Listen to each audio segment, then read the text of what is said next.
Yeah. Like mid-90s type guys? Yeah. 2 draft guys this past year. Wow, that's impressive. Yeah. Not just to get signed, but to get drafted. Yeah, drafted. That's huge. Just on the mic. Embrace the Journey, 643 cool. Podcast, Episode 3. Gabriel Wuerth in the building. What's up, Gaber? Not much. How's it going? Going well. Gaber, gamer, Gabe the dog. Gamer. Gabe the Yeah, gamer, dog. right? A lot of nicknames on this guy. Class of 2022. 2022, Out yep. of 643. Woodstock High School, Yes, Georgia sir. College, now finishing his career playing at West Georgia. Gabe, yeah. thanks so much for coming on, dude. Of course. I appreciate you having me. Yes, sir. And for the people at home, we also have our debut of Coach Jamaal Hawkins, our longest standing coach in 643 right now. There we go. Big time player back in the day, played for Danny. Coach Gabe at 12 and 16. Still coaching here. Jamaal, thanks for joining us. Yeah, thanks for having me. Is it a little weird right now looking at each other? Like, do you guys get Nah. flashbacks of, talk your perspective of Jamal, Gabe, Nah, just over the years, That's right? my guy. When did y'all meet? You were 12, 11? Yeah, 12U. 9 through 11 was Jared Jones' dad, Georgia Jones. Yes, sir. So Shout out played with Bear. him. Yeah, and then 12U, that was honestly one of my favorite years too, with Drew Jones on that Cooperstown team. One of the greatest experiences I've had going to Cooperstown. Like, that was a blast. And then also played for Jamal. What was that, 14? Or 16. 16s. Yeah, 16 16s. Tigers. Yeah, one of my Let's go. favorite coaches here for sure. What tell my the guy. people at home who don't know Jamal, because I agree with you. Jamal is one of my favorite coaches. I got to play for him a little bit when I was Yeah, 15. yeah. Like, what makes Jamal great? I know it's weird with him sitting here. Yeah, but yeah. Let's, So let's get he's- uncomfortable. Yeah, he's not one of those guys that's gonna like scream at you on the field or anything like that. More even tempered, but I mean knows what he's talking about. He's gonna work with you. He really worked with me a ton, like taking the time to help me develop as a player. Kind of probably because we're a little bit similar players, like smaller type guys. But yeah, man, no, it was awesome. Like, I learned so much from that guy for sure. Absolutely. Jamal, your perspective of coaching Gabe. I know you've coached tons of great players, and this has got to be, not that you pick favorites, this has got to be one of your favorites of all time, though. Just coaching him Definitely. twice, right? Definitely. I mean, Gabe is a really good baseball player, super versatile.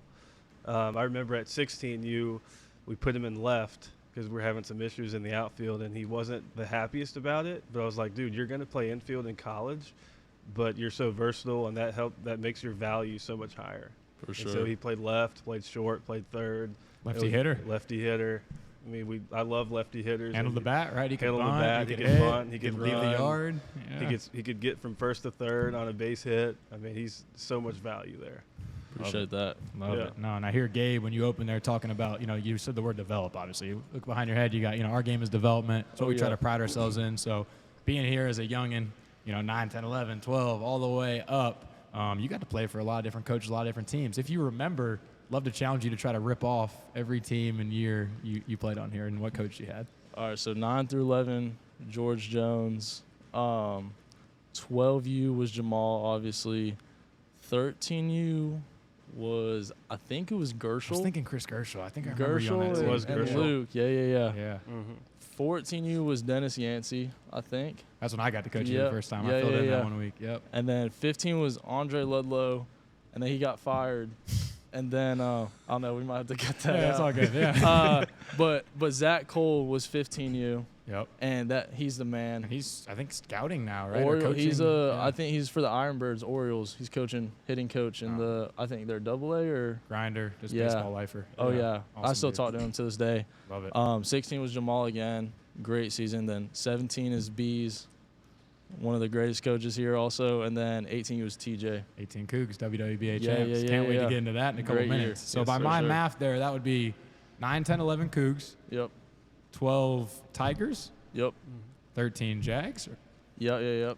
14 Tigers, That was the 13. 15 Tigers, Mhm. 16 Tigers, 17 Jags, 18 Cougs. Yep. And we didn't have Panthers at all when you played her. So you hit No. every team while you're here. Oh yeah. Bounced around all the teams, which is honestly a blessing in disguise. A lot of these kids think like Cougars, like got to be on that top team, but dude, like just being on that second, third team, like getting reps, like being able to play and develop on those lower teams, man, it's such a blessing in disguise. That's how like I learned most of the stuff. That's for the sure. development, right? Is playing the game. 100%. Like the All jersey's development. cool, but if you're not playing or if you're, Yep. I mean, it's just you're not going to get better. Oh yeah. Talk about as you go into that, like when you were keeping up with those teams of like, oh, I'm on this team, that team, did you notice like were the teams playing a lot of the same events as well as you came up? Like, were you guys competing with each other? Like, were there some Coug Jags, Tiger Jags, 100%, Wars? yeah. Talk about that environment for people that don't know about it. Yeah, it's pretty electric usually. Oh, yeah. We always played in the same tournaments as those guys, so we were seeing the same competition, playing the same teams they were.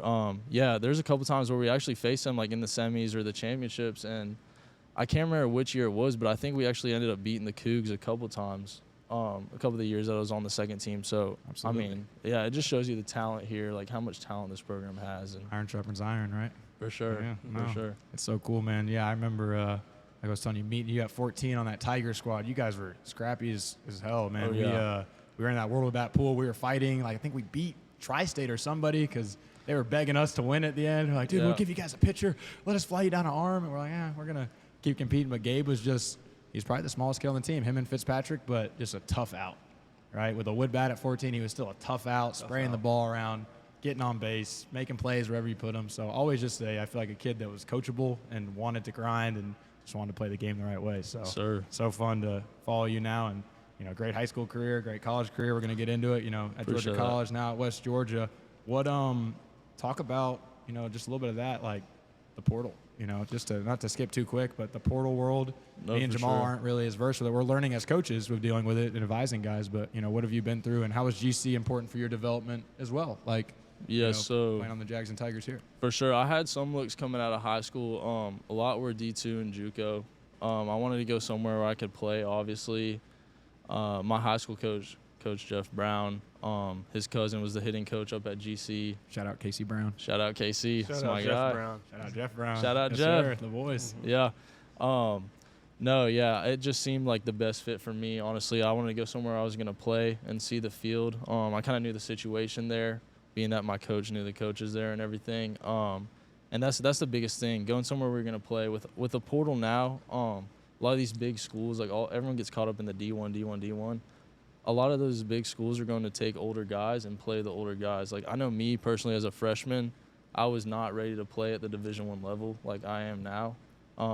Like, you want to go somewhere you're going to see the field, get on the field, play, get those college reps, because the game does speed up for sure. It's a big difference. Like, you got to learn that at that level. So go somewhere you're going to play. The portal, in a sense, is, it's crazy. You can go wherever you want now. Play 1 year here, go 1 year there, go wherever you want. But that's something to think about as well. Like, I mean, shoot, you got like NAIA guys like transferring to D1 schools now. Like, I'd say like D2 is almost the new JUCO, what it is now. Like, you get to go play at that level and transfer out, which is what I did. So, it's wild. And I feel like there's so many guys trading out. Like, then I know when I was at GC as a freshman, all of a sudden, second base next to me was a Georgia Southern transfer. Yes. In left field, there was a Tennessee transfer. In right field, there was a Georgia Tech transfer. So, the reality is there's too many D1 players.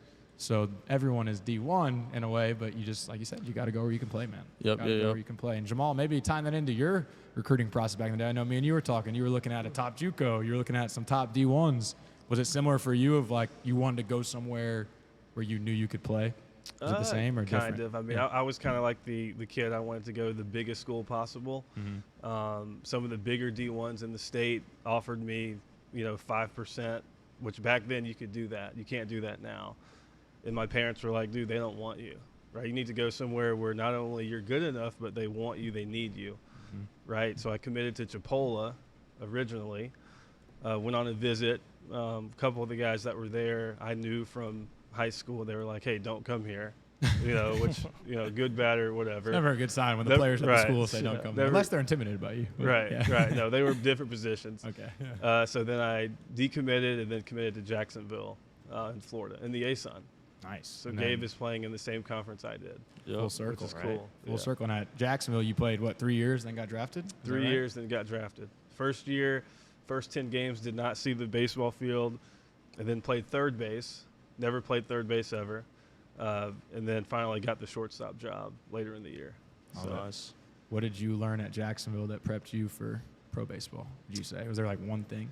Well, my hitting coaches were big-time pro guys. Literally, they came from pro ball to coach us.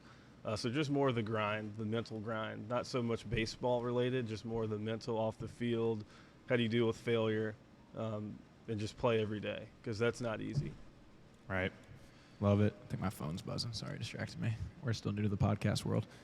Gabe, on your end, talk about each stop. Maybe if, there was one core message at the 4 places you've been the most, with that being 643, Woodstock, Georgia College, and now West Georgia. Has there already been, would you say, one thing you've picked up from each school that's really, or from each spot that's really pushed you? For sure. So, yeah, 643 was obviously, I was a small guy. That's one of the biggest things, that I've had at every level, was a message that, it doesn't matter, how big you are, or, anything like that. Don't get caught up in all that stuff. If you put in the work, man, you're going to get on that field. Work hard, you're going to see the field. But, yeah, being at 643 developed me from a young age, I actually started at East Cobb, and, the transfer over here was just, night and day. Mm-hmm. These guys take time. Y'all take time to develop players. You really want to see them succeed. Type deal. And so bouncing around from all those other teams, such a blessing. Getting to work with all these different coaches across all levels, all awesome mentors, everything like that. That was awesome. When I got to high school, it was kind of a shock, a culture shock. That's when I kind of realized there's levels to this stuff. Yeah, for sure. I mean, I was out there with guys like Brendan Malone. He's in AAA now. Those guys are hitting bombs out there in VP. I'm barely hitting it out of the infield as a freshman. Right. I was 5 foot, 110 pounds, soking wet. On the barrel though. On the barrel. Oh, I'm sure. yeah. On the barrel. A lot of backside barrels. Inside the baseball. Yeah. Over the shortstop's head. But, that's when I realized there's really levels, and that's when I started to, put my head down and sort of get to work that sophomore year. So Woodstock taught you how to grind. I got to go to work to earn a spot For here. sure. Yeah, it taught me how to grind there. I really put my head down and work my sophomore year, got in the weight room, and then that was that COVID year. And I got to work and then had a big breakout junior year, Region Player of the Year, if I remember correctly. Is Yeah. that right? I think it was co-player of the year. I think Preston Gannell, shout out Preston, but me and him were both competing for that thing. Yeah, we ended up both winning it. Nice. And then that was one of my biggest summers, was that 17U summer with Bees. And that was really when I realized, I was I got a good shot to go play college baseball at this thing, that work's starting to pay off for sure.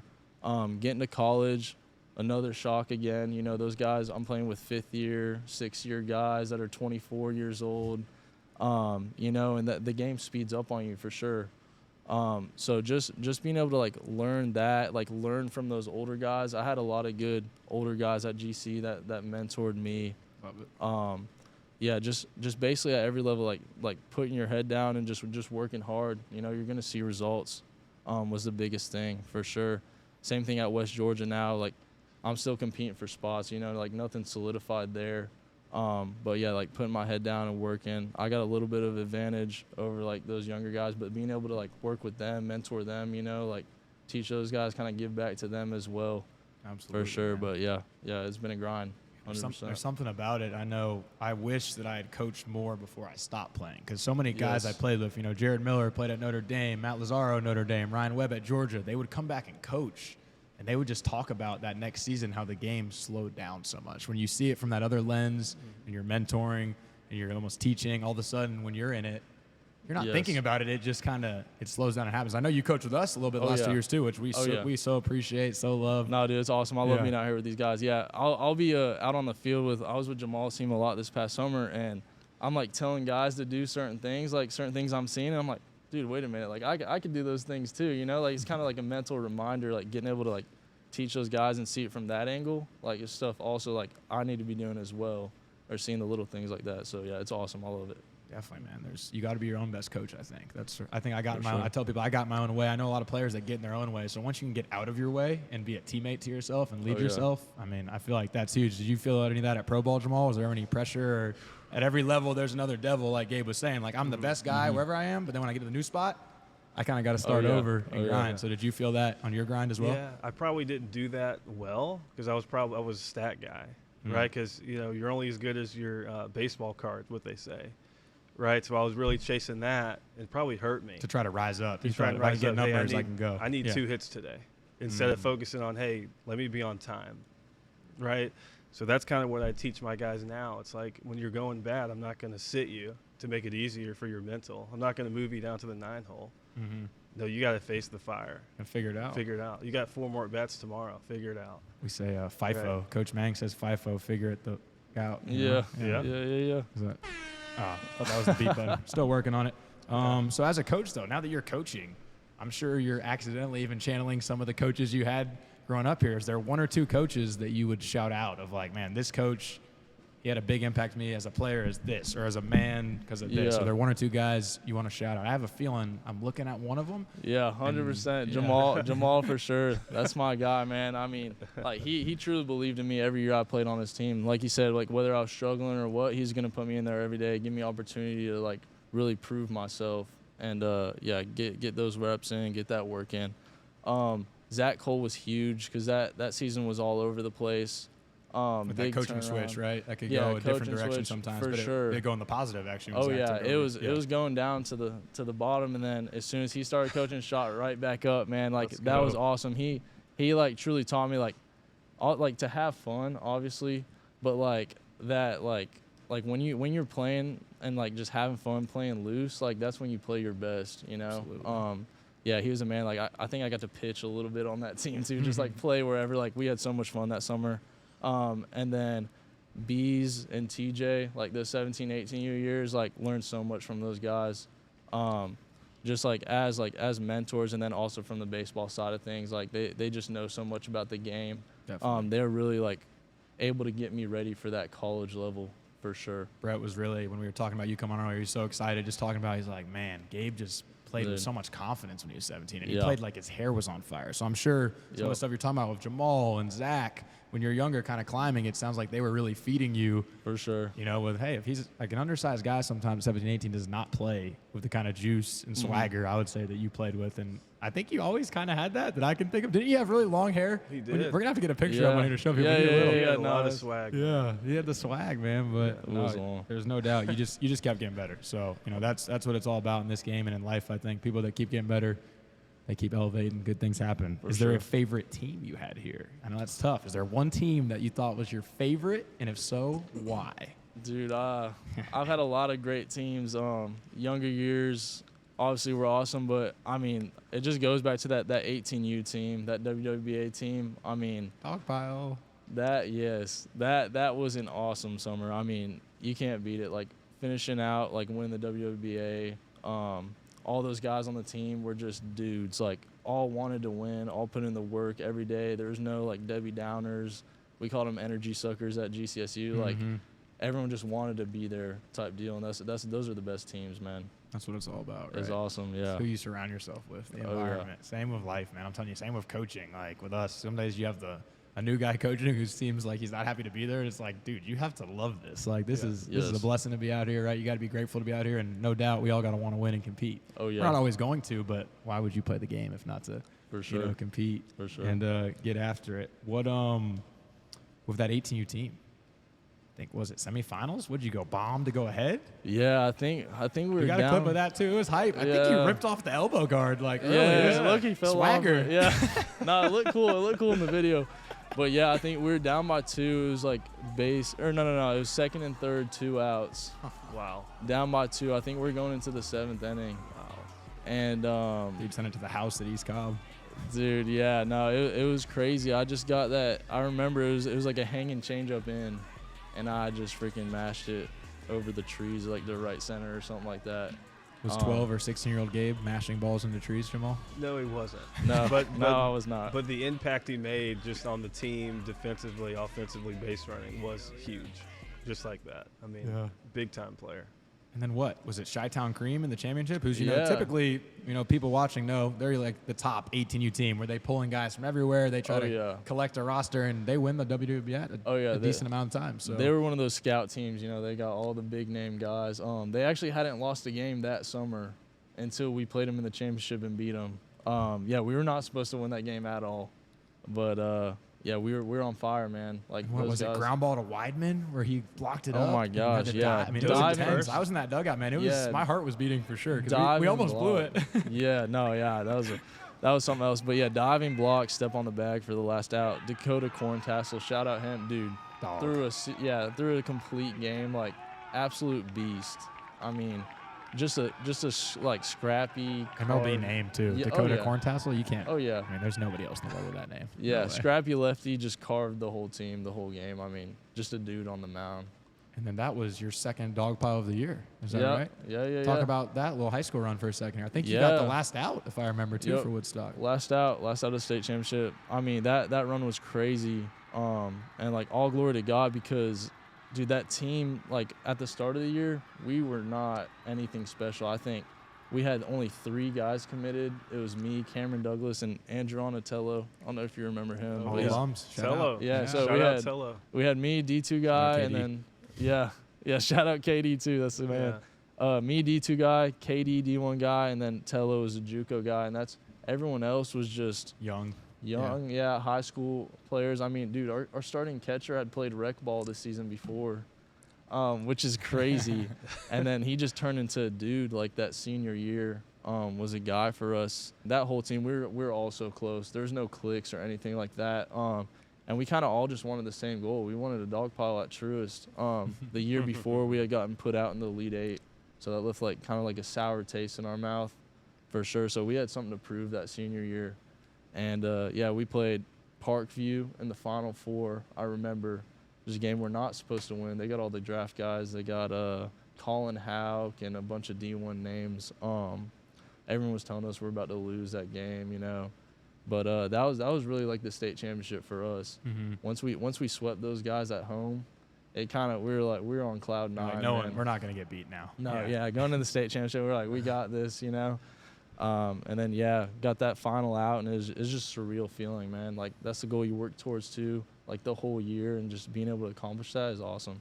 Nothing like going out on top. I was blessed at Pope, like you said, all glory to God. And we had a tough Final Four loss as sophomores, lost to our rivals Walton and State as juniors, and had that dog pile. And man, there was nothing like that dog pile, baby, after all that work. Talk about, we'll come back to it later, but like you said, is there something valuable in the game of baseball and life of struggling, going through adversity? Like the team was down early. You guys had to kind of find your way. People were doubting you guys even late in the year.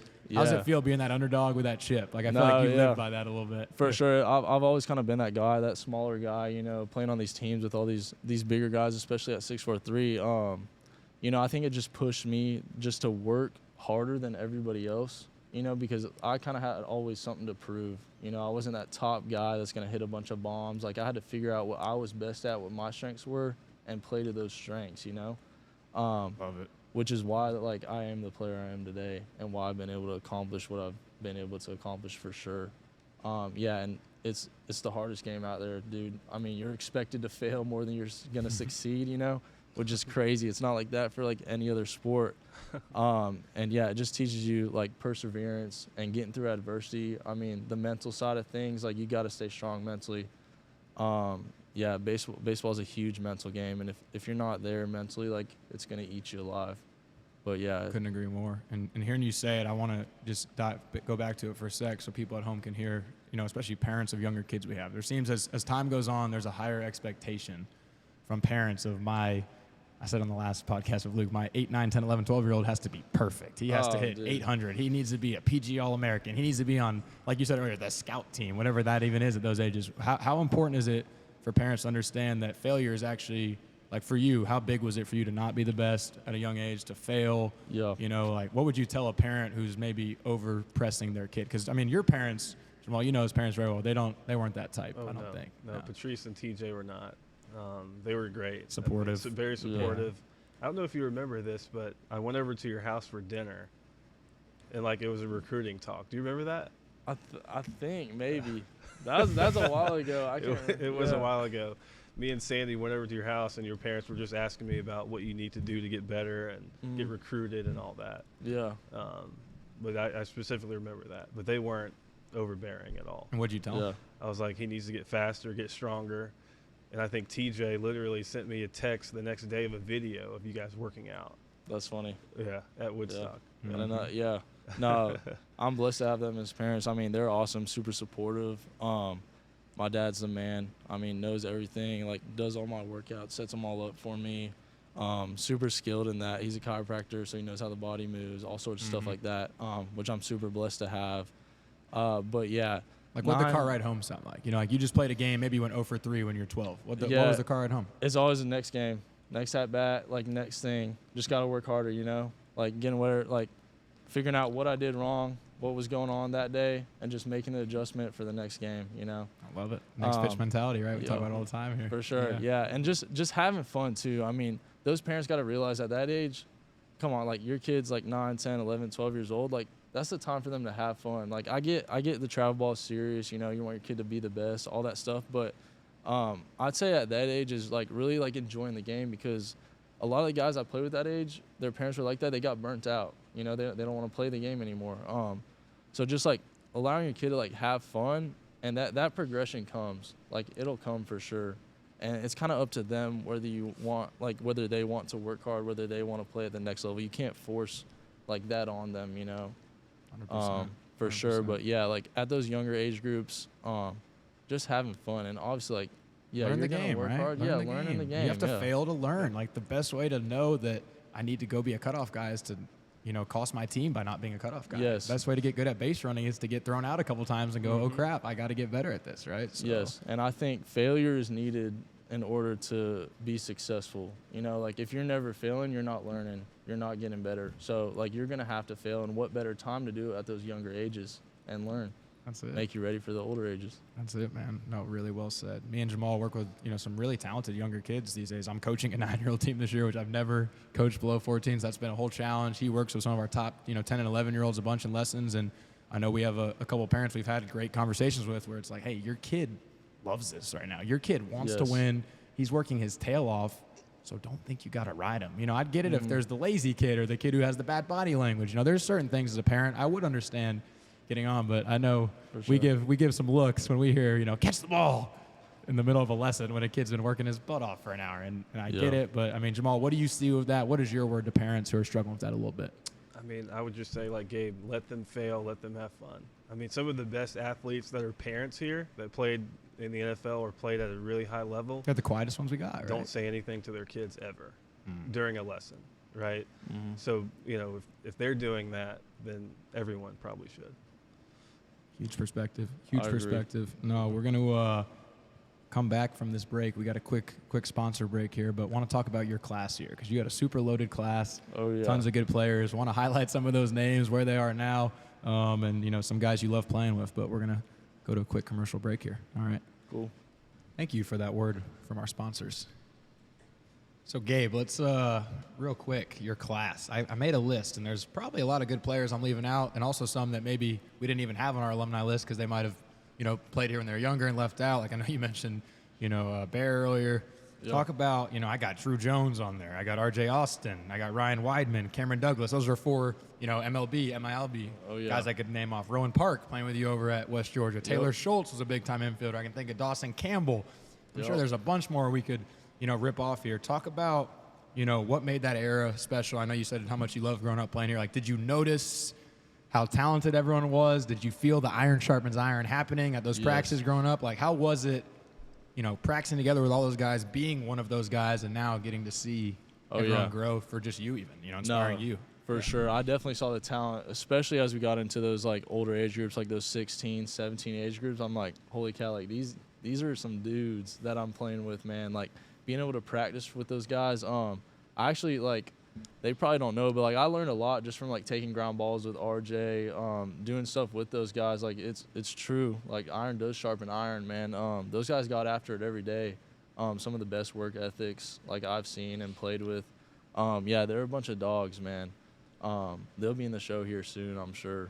Definitely. And is that, you know, seeing those guys rise up, is that part of what keeps pushing you of, like, man, I've been playing with these guys. If they're at that level, like, I can get to that level. It kind of gives me that extra, like, sometimes, like, everyone has that doubt in the back of their mind, like, am I good enough, you know? But, like seeing those guys, like Weidman, you know, like RJ, like Drew, obviously those guys are crazy freak athletes and freakishly talented, but I've been playing with those guys for so long, man. Like, I played at that level too, you know? Like, that gives me that extra push. Like, they're doing it, I'm like, why not? You know, why not me, for sure? Absolutely. Is there one guy that sticks out from 6'4" over the years? Might have been on the list I just said. Might be a guy totally off script of that. Was there one guy that sticks out of, like, dude, this guy just pushed me? Like, I feel like every year this guy helped me get better, I helped him get better, or maybe a couple guys even. Dude, yeah, honestly, it's going to be probably Malachi Cloud. Yeah. He's a freaking dude, man. Big time hitter. Freak Big show. time hitter, yeah. Freak athlete, like great ball player. Like I learned a lot from him being on his team, especially from the hitting side. Like some of the conversations we were able to have, being on Jamaal's team, and like that 17U team with Bees, man. Like we really like put in that work and like pushed each other for sure.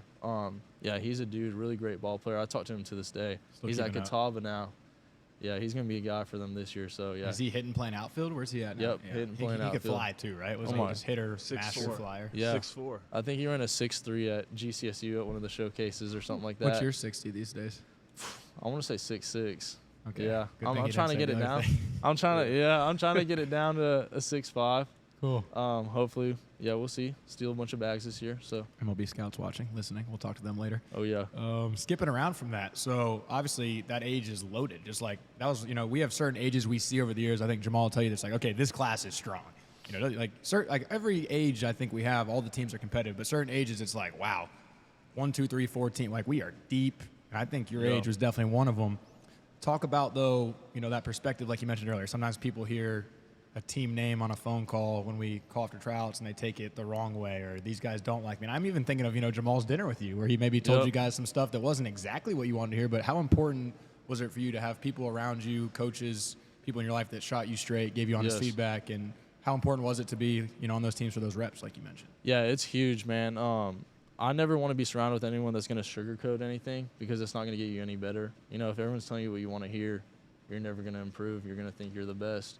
So like being able to have those coaches and really being on those second and third teams really pushed me to just be like that much better, and getting on those teams, like as I said earlier, is a blessing in disguise for sure. I'd rather 10 out of 10 times play on the third team, play every day, than sit the bench on the Cougars and play every other game. I mean, you're not going to develop if you're playing once every 2 games for a summer when you can be playing on the third team, playing every day. It doesn't matter. You're still getting reps. You're playing at the same level as those guys, So, yeah, don't let it discourage you getting a call from the second or third team. I mean, that's some of the greatest things that could have happened to me at a young It was age. kind of that, I think you said it earlier, I don't remember the phrase you said, but just, you had to go back to work or something. I don't remember the Yeah, phrase you said. It was so good. Yeah, but put my head down and work. Put your head down and work. Yeah, Yep. so is that what you tell the kid? Like, say he's the 13-year-old is undersized right now on our 13 Tigers, 13 Panthers. He's got a bunch of fundamentals. Maybe he was Yes. even like a top dude when he's younger. He just hasn't grown. What do you tell that kid to focus on right now? Yeah, just put your head down and get to work, man. I mean, once you get to those older age groups, everything evens out. Like, you start to catch up to those guys. Like, those guys that are maybe dudes like 12 through 14, everyone starts maturing, hitting puberty, getting bigger, getting stronger. And what's going to separate those guys is the work that you've put in, So, like, having that work ethic, like putting your head down and getting to work is going to separate you when you get older. Absolutely. The grind. Yep. Right? Dive in. grind. What'd you notice, Jamaal? Like, what was the biggest difference in Gabe as a player when he was 16, when you got to coach him? And I know you trained a bunch together, did some lessons, stuff like that throughout, yeah. but what'd you notice coaching him at 16 that was the best part about coaching him, would you say, from when he was 12? Versatility. Yeah. I mean, just like, hey, we need a shortstop this game. We need someone to hit leadoff. Gabe's going to do it and do it to the best of his ability. Hey, we need you to hit 10th, play left. He's going to make a dive and play, help the team win. But just really good teammate and just steady. Is that what you would tell colleges when, I know when he was coming out of high school and then again this past year with him being in the portal, I know you've been in touch with a bunch of people in his corner there. What was your message usually Just on Gabe? Just steady. that Steady. consistent. Consistent. He's Yeah. going to catch the ball. He's going to steal you 30 bags. He's going to hit over 300 as a left-handed hitter. Right. It's just consistency. You think he's got a shot to play pros? Yeah. Like I told him, 40 So- bags. Hey, 40 bags, and then we'll look up and see. He's still chasing stats, dude. He was talking about that earlier. That's what those guys look at. But though. they do. No, We the need- draft He thing ain't spits wrong. out numbers. We No, need- he's right. Yeah, Ain't need wrong. 40 bags, and then we'll see. Absolutely. Let's go. How important was that circle you built coming up? Like, I'm sure you had friends even that you thought were friends that were secretly haters, or you had coaches that maybe, like you said, there were a couple weird coaches mixed in there. Yeah. Like, how important is it for guys going through the process to, not necessarily listen to everything and take every piece of advice, but build that trusted circle? And how did you do that? How are you in a spot now? Yeah, I mean, the biggest thing, like keeping that circle small, like that's huge. That's a big thing. You want to surround yourself with guys that are better than you. Like you said earlier, iron sharpens iron. So being able to play like with all those guys, like pick their brain, like get close to those guys, like playing on the team. I played with some great players like Weidman, Malachi, Rowan. I'm playing with Rowan now. just being able to like surround myself with those guys that are working towards the same goal as me, you know, like want the same thing, like to play at the highest level of this game, you know, is huge. Holding each other accountable, I'm guessing. 100%, right? yeah, especially at the high school level. I played with some great high school players that really pushed me as I was going through those levels. Coaches as well. I mean, I've had some amazing coaches. I'm blessed to be able to play at Woodstock, great program. All the guys are awesome over there. Learned so much from them, as well as the 643 guys, man. So just being able to like surround yourself with those types of guys, and I know a lot of coaches ruin it for guys, but yeah, just don't get discouraged. Surround yourself with the right people, you know, and that's truly gonna help in your journey and get you to that next level. Saw a quote recently. It said the most important role of a travel baseball coach or a youth baseball coach or any youth coach is make sure the kids have fun and want to come back and play again. And I just think about what you said, and it really like hurts my heart of, you know, kids out there that we've seen that are super talented, whether again it was a coach or an overbearing parent that had like got them out of it. And it's just, man, adults here watching, listening, make sure you are being that mentor, that, you know, positive light. How do you stay on that, Jamaal? I mean, you're one of the most positive coaches we have here. How do you? And I know me and you talk behind the scenes, and we do complain sometimes about players or plays, and we hate when, you know, guys make mistakes in big moments because that's the competitor in us. But how do you stay positive, and how do you keep kids coming back? Because so many of your kids on 16 Tigers, 16 Jags every year play for Danny and Bees at 17 and then go play college and pro baseball. Like, what do you – it's hard to talk about yourself, but, you know, well, you're the man. First thing I do is I try to make sure they know that I have their best interest, right? And, like, you know, whether it's good, bad, you know, or whatever – just make sure they know that, hey, I'm in your corner. If you make an error, yeah, it sucks, but, like, errors happen. Hey, how can we fix it, right? Not holding a grudge, right? Tough moment, but, hey, pick them up later. Next play. Gabe said it, next play. Right? Hey, it's coming back to you. That's right. Right. That's right. Absolutely. So let's circle back here. You went a really cool point you made is there are kids that are the best dudes ever at 12, 13, 14, and then they never – grow again. And usually it's not even that. It's more that I think they think they've arrived, right? You're that dude when you're younger, and you almost think you have it figured out, and you can just, you know, call it, don't need to work hard, and then people pass you by. I think you're a guy that started to peak at the right time, and I don't think you've peaked yet. I think you're still going, but, you know, PG All-American, All-Tourney, I believe, when you were 17, right? Again, national championship as an 18-year-old at a big part in the order. You know, state championship as a senior. Would you trade out ever being a stud at the younger ages, the best guy on the field, for all the stuff that you got to do later? Or is it worth waiting? No, dude. It's so worth it. Zero shot. I mean. And are you who you are today without the struggle? No, yeah. That truly shaped me to who I am today, man. I wouldn't trade it for the world, dude. Like, being, like, struggling a little bit when I was younger, you know, not being that best dude was the best thing that could have happened to me for my career. And that just set me up, like I said earlier, just to, like you said, peak at those right moments, man. Like, that's what it's all about for sure. Yeah. Get better. Don't get complacent, You get better. So with the portal, right? So you got better like we talked about earlier.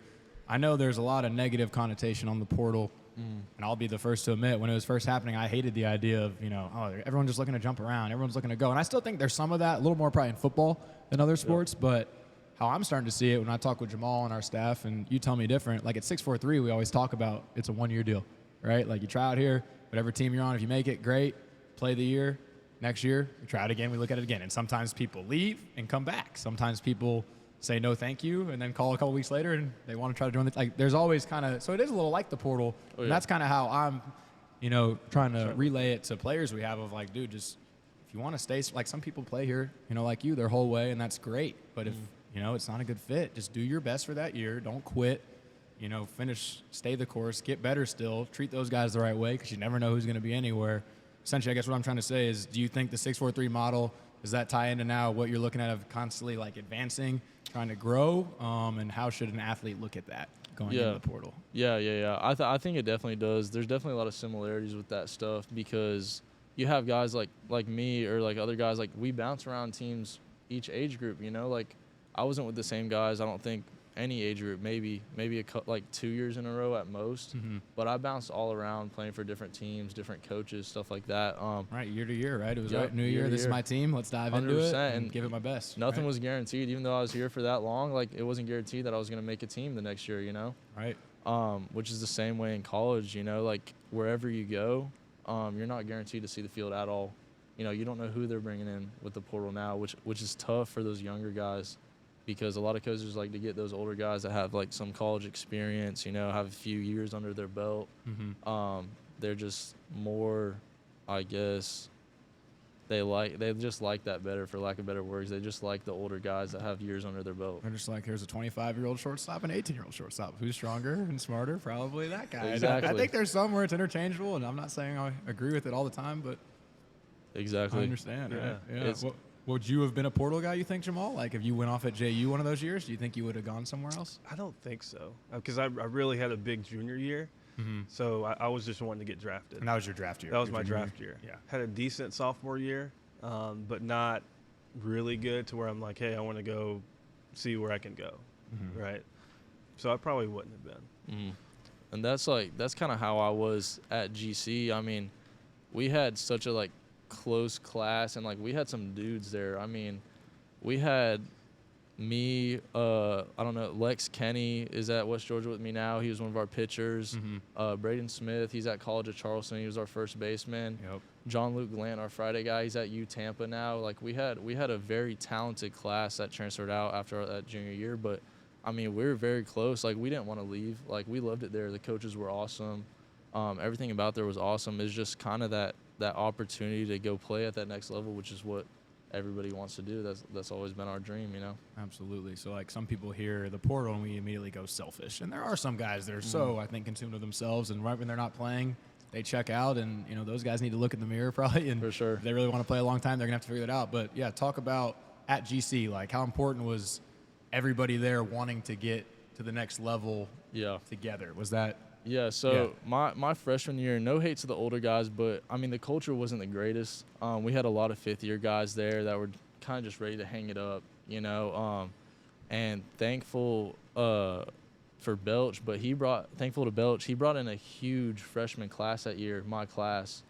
And we had some freaking dudes. I mean, I think we had 4 or 5 guys that started as freshmen, whether it was pitching or in the outfield. I got to play a little bit freshman year, and we kind of just wanted to turn that culture around and win some games. So yeah, it was huge being there. Like, big thank you to all those coaches there for giving us that opportunity. But yeah, no, it was awesome. We had a great group of guys there. I went somewhere where I was going to play. Coaches that were going to give me that opportunity to get better, get years under my belt. So it was awesome. Oh, it's great perspective. Shout out Coach Nolan Belcher, Coach Shout Casey out Brown. Shout out Casey. UNG now. Shout out Coach Smitty too. Yeah, all at UNG. Oh yeah, the whole squad. squad. They got some turf now, right? Oh yeah, they got some new facilities now. Yeah, they do. Outstanding staff. We sent a bunch of guys to GC over the years to play for them, and now I think we have 3 seniors. You know, heading to North Georgia this year. They're all 3 studs, dude. I mean, studs. So really excited for that program. Excited for hopefully 643 to get a little pipeline going there still. Oh, yeah. But no, I'm glad you got to play for those guys, and that they're in your corner for life. And for sure. Same of you to them. I know KC actually texted me about wanting to come on the pod soon. So Yeah, you think he'll be a good interview? Do we need to get him on here? Yeah. Oh yeah. Yeah. He's awesome. What did you get from him most as a coach? Is there one thing? Dude, yeah, he's a man. Probably just hitting philosophy, mentality at the plate, man. I just learned so much from that guy, day in and day out, and he truly took the time to like get us better. You know, you text him at 9 o'clock at night, yo, coach, can I get some swings in? I've been feeling some out. He's there. You know, like he's awesome, dude. Brought the energy. He's a great guy. Yeah, I think he had a Red Bull every single day at practice. Brought the energy to practice. No, he's awesome, dude. Best BP thrower I've ever had. So yeah. Oh, whoa. It's fine. I throw colors. Jamal, that's personal. That's personal to Jayhawks. My bad, coach. My bad. You're good. No, that's great. So hey, we're on the back end here. So what I want to do is me and Jamal are going to go back and forth. We're going to give you a little lightning round.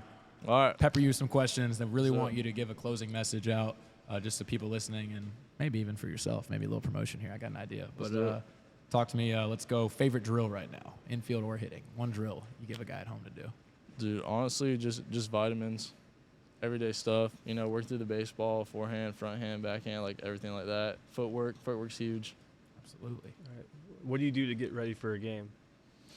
A lot of stretching now as I've gotten older, but yeah, me and my throwing partner will usually do just some glove work before the game, you know, before we take in and out, for sure. A little quick hands action as we're throwing. Yeah, a little throw 90 feet. Yep. 90 feet, get hot, get ready throwing with intent. We call that a heel click quarter turn. Yeah. Yeah.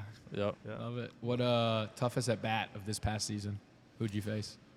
Oh, of the fall or like last year? Last year, let's say in the Last season. year. Yeah.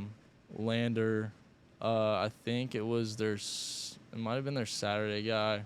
I think he was like 4 to 5, just gross stuff. I think he got drafted like 14th round this past draft. Lefty, you said already. Righty. Righty. Oh wow. Freaking dude, yeah. Dirty He's changeup gross. or what? Everything. Everything. Cutter, changeup, slider. What's the approach to our hitters at home when you go up against a guy who has every pitch on that day?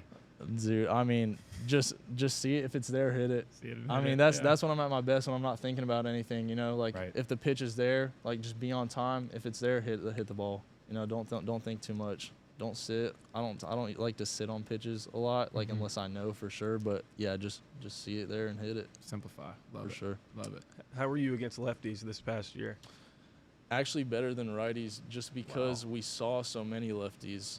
So our lineup the previous year, I think 7 out of our 9 batters were lefties, and that was the year we went to Super Regional. Makes sense. So the scouting report was they're all lefties. Let's throw all our lefties at them, you know, because no one can hit left on left. Mhm. Little do they know, all our lefties are used to facing lefties because we've seen it so much. Right. So I actually hit better against lefties So than righties. are you this just last hitting year. sitting slider? Yes, Just- a lot of the time. Right. A lot of the time, if they're a heavy hanger. slider guy, yes. Yeah. And that was something I had to learn my freshman year. I could not hit a lefty slider to save my life because I'd never seen it before at the college level. Mhm. You know, the pitching is so much better. The off-speed stuff is just that much better. But yeah, learning to hit that pitch is huge. That's all those guys throw. Definitely. Definitely. That's great insight. What's the walk-up song this coming year? Ooh, I don't know yet. What was it last It's year? still in the works. I think it was "Run This Town" by Rihanna and Jay-Z. Solid. That's a good one. Solid. One of my favorites is "Word on the Streets" by Key Glock. Just the instrumental Okay. at the start. Okay. Yeah, the trumpets. Yeah, Gabe's that got one's some fire. soul. That one's Okay. fire. But yeah, Carrollton or Milledgeville? I gotta go Millie Vegas. Okay. I spent a gotta couple st- years in Milledgeville. Yeah, Yeah. it's a I good gotta time. stick with my roots. Yeah. Yeah, it's Good awesome city there. right there. Still new Absolutely. to Carrollton. No hate to Carrollton. I like it down there. Yeah, But you might have a different answer this time next year. Oh right? yeah, for Never sure. know. For sure. What is one thing about baseball that has stayed the same as long as you can remember? Oh, that's a good one.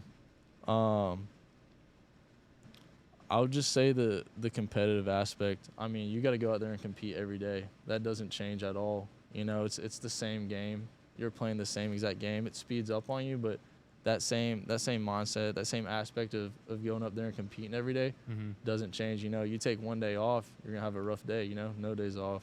Got to compete every single day. Love it. Love it. Where do you get your athleticism from, TJ or Patrice? No hate to Patrice, but definitely TJ. Yeah, I think he played a little bit of pro. He played a little bit of pro football over in Germany Oh, for a wow. little while Wow. when he lived over there. Like soccer or like No, football? football. Oh, shoot. Wow. I didn't Yeah, know yeah, that. yeah. Wow. Interesting. Okay, I did not know that. Yeah, so That's yeah, cool. no, he's pretty athletic. Yeah. Yep. That's good stuff. You got any Yeah. more lightning questions for this guy? No, I think that's about it. He handled those very well. He did. Yeah, very mature. Appreciate that. Yeah, absolutely. Jamal, before we give him a closing message, any parting words for this guy? Anything you want to tell anyone at home that reminds you of Gabe, or what maybe Parting words? expectations coming up for him? I don't know. Yeah, Yeah. what's a parting message? So I guess do not do what I did. Do not be stat oriented, right? Go into every game with just, good mentality of, put off good swings, be where your feet are, right? Because that's how those numbers are going to climb. That's how you're going to get drafted. For sure. You know what I mean? Don't chase anything. Sir. Okay, just be yourself. You're good enough. Trust the Okay? process. Trust the process. It's like hitters. It's like, I want to hit a home run, but how do I hit a home run? I get through the ball. How do you Right. put up numbers? Sounds like be where your feet are. Yeah, Right? be where Love your that. feet are.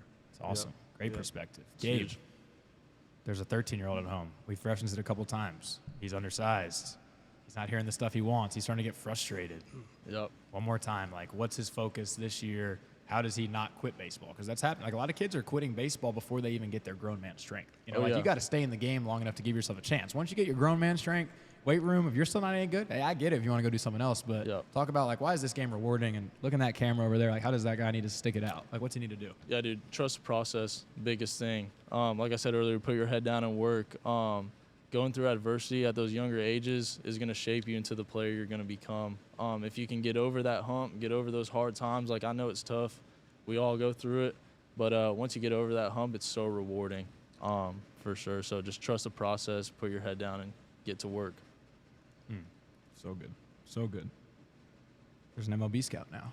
There's a front office manager, and we know some guys. So hopefully they're peeking in on this podcast as we keep growing. Hope so. Give your pitch here. It's hard to talk about yourself. We've talked great things about you, like why I'm the New York Yankees, I'm the Atlanta Braves. Why do I need to take a flyer on a guy who's bounced around and grinded to either sign or, get drafted this coming year? What makes you an asset to an organization as a player, but also, as a person? Yeah, I mean, I'm going to do whatever it takes to win. Literally whatever it takes to help your team win. I'm going to outwork everyone else there. I'm going to be the hardest worker there. I'm going to get better this year. Looking forward to it. Like Jamaal said, I'm going to put up those numbers, bat over 400, steal 40 bags, like I'm going to be a guy to look at this year for sure. I'm going for ASUN Player of the Year, so we'll see. Conference title is the biggest thing.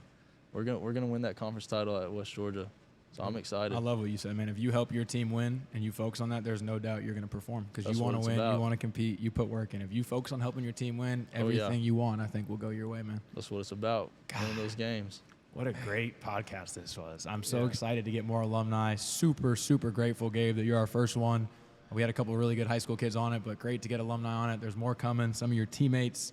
But we're just so thankful for the stamp you left in the 643 community. You're a poster boy for our brand, man. The way you play the game, the way you carry yourself, the way you talk as an adult now. I mean, it's so cool to see. And we just can't wait to keep following you, keep supporting you, follow your journey, be here for you to train. Can't wait to train with you some more this winter. Today was a blast, dude. That swing's looking money. I appreciate you guys. And we just can't wait to keep watching you. And that flew by. How'd it feel? Was that your first podcast? Awesome, yeah. First podcast ever. Jamaal, you too? That was my first one. We're crushing, right? 1% better. Let's go. go. Guys, this is Embrace the Journey. Gabe, you want to plug your Instagram or Twitter handle real quick? Where can the people at home follow you? Yeah. I think at Gabe Wuerth on both. Starting to give lessons here now, so parents hit me up. Work with all age groups. Get in lab. Let's go. Oh, yeah. Appreciate y'all. Jamaal, where you at? Where can these people find you? JHawkSS12, Instagram and Twitter.